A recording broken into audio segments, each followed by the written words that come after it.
Okay, you know that Jesus died for you. But why do you keep on sinning? You know that I paid the price for the sin, but doesn't mean that you keep on sinning. And this can't be done. Let's explain to you what Jesus actually was doing when he died for me, why he died for you, and what you should be doing because he died for you. Instead of doing what you are now, keep on sinning. I don't have any way to say this, I don't know you, but Bible says all sins, and this is targeted to those who really need help, which is most of you out there. Even me. I need this too. But where are we? Oh yeah. Now I know. I now know where we're going. The 2 Corinthians 5 is one of my favorite passages. Verses. 5 verses 14 through 15. It says, "For Christ's love compels us, because we are convinced that one died for all, and therefore all died. And he died for all, that those who live should no longer live for themselves, but for him who died for them and was raised again." This verse explains that Jesus didn't die for us to keep on living for ourselves. I tell you, who are you to let someone die for you and don't even care about them? Don't even live for them. You live for whatever you want. Instead, the one who died for you faced so much suffering, and you're living for yourself.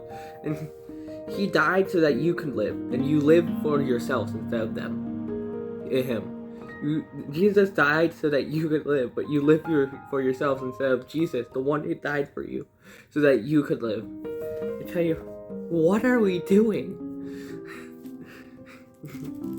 What are we doing? You know that Jesus died for us, and he got rid of sin. We don't worry about. We can still go to heaven even though we have sinned because of Jesus' death and paid the price. But does that mean we can keep on sinning? In Romans chapter 6 verses 1 through 2 it says, "What shall we say then? Shall we go on sinning so that grace may increase? By no means. We are those who have died to sin. How can we live in it any longer?" I tell you, this sin brings death. Actually, I just thought of this earlier. Now I'm gonna add this in, not written down, but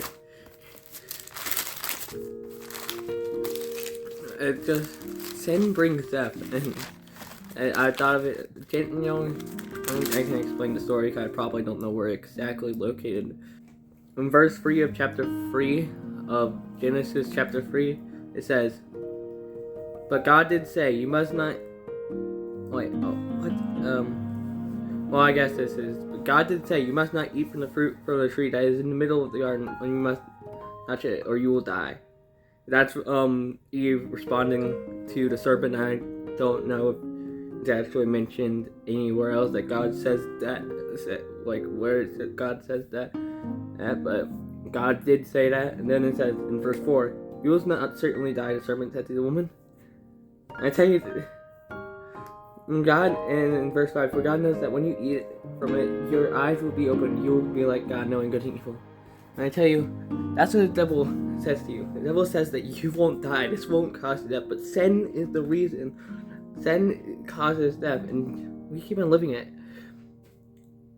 God, the devil makes it seem harmless, but sin is the reason that Jesus died, to get rid of it.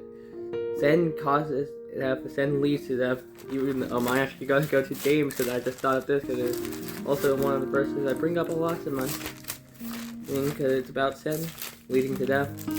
James 1:15. Do not indeed gives birth to sin, and sin, when it is full grown, gives birth to death. I tell you, sin leads to death. So we can't be living in it. We can't live in the sin any longer. Hebrews chapter 10 verses 26 through I think 28 is what I said. I'll just keep on reading till I know. If we deliberately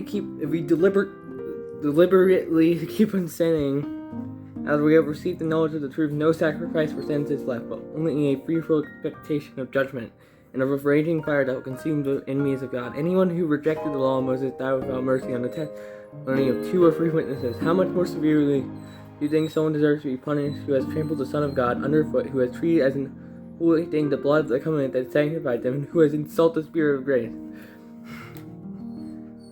what are we doing? Those who didn't follow the law in like the time of Moses and stuff died for it. So how much more us disobeying Jesus, the one who died for us, a much greater promise, as mentioned in so many different books, especially in Hebrews a lot. It says it, even in 2 Corinthians chapter 3 and so many other chapters, it says that the new covenant, which is Jesus, is greater than the old covenant. And we keep on disobeying it, ignoring it, and keep on sinning after we know what the punishment of sin. And we know the truth. We know that Jesus died for us. Why do we keep on sinning? It's far worse for us to keep on sinning when we know the truth. We know, and then us keep on saying we don't know it. So what are we doing? Now let's go into one main thing of Acts chapter. What is it?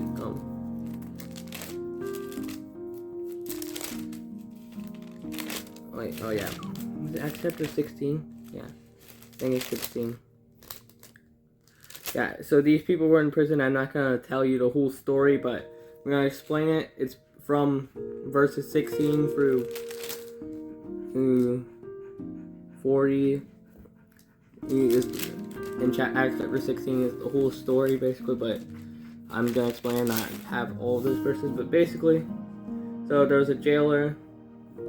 What am I saying? So Paul and Silas were in prison because the people, they didn't really do anything wrong, but the people just didn't like what they were doing, like telling others about Jesus and like stuff. And because there was like this person who was like predicting the future and stuff, and then like they took away his ability to predict the future or whatever, so she couldn't make money, and then they put them. So yeah, these people were in prison, and the jailer was ordered to guard them, basically, not make sure they don't escape. Then an earthquake came. Not really mentioned that it was God, but I'm sure it was God who did this earthquake. And so then, when this happened, and basically all the prison doors were open, all their chains were broken. Basically, the jailer sees all this open and he's like, "Oh, I failed." So and he basically was about to kill himself because he knew that if he let the prisoners escape, he would get very badly punished. So then Paul said, "Don't harm yourself. We are all here." And as a result of this, when the jailer came in and sold him, he asked, "What must he do to be saved?" And this resulted in not only the jailer getting saved, but his family, and as a result, and it also resulted in Paul and Silas being freed too. I tell you, when they if they decided to leave right there, the people wouldn't want to let them free ever. They would have been trying to capture them again, trying to put them in jail again. But since they stayed in, it resulted in them being free. I tell you, just because God gives you freedom doesn't mean you use it. Just because God sent His Son to die for you, so you don't have to you can still be saved even though you have sinned, doesn't mean you keep on sinning. No. Because if you, instead of using your freedom, do what God wants, it can result in not only others being saved, not only others having other people's lives being saved, but also yours. Your life can be saved. If you choose Jesus over sin, I tell you, you have a stronger faith. Harder for the devil to take you and weaken your faith. And not only that, your life you'll become closer to Jesus, and you will see Jesus working. And I tell you that it will result in people's lives being saved, lives being changed, and I tell you, choosing Jesus over sin, what do you need to do? So, even though God gave you that freedom to sin, what are you going to choose? Are you going to choose to sin, or are you going to choose to, instead of using that freedom, follow Jesus? Which leads to not only others getting saved, but also you. So, thanks for watching. Like, subscribe. This is the end of the video.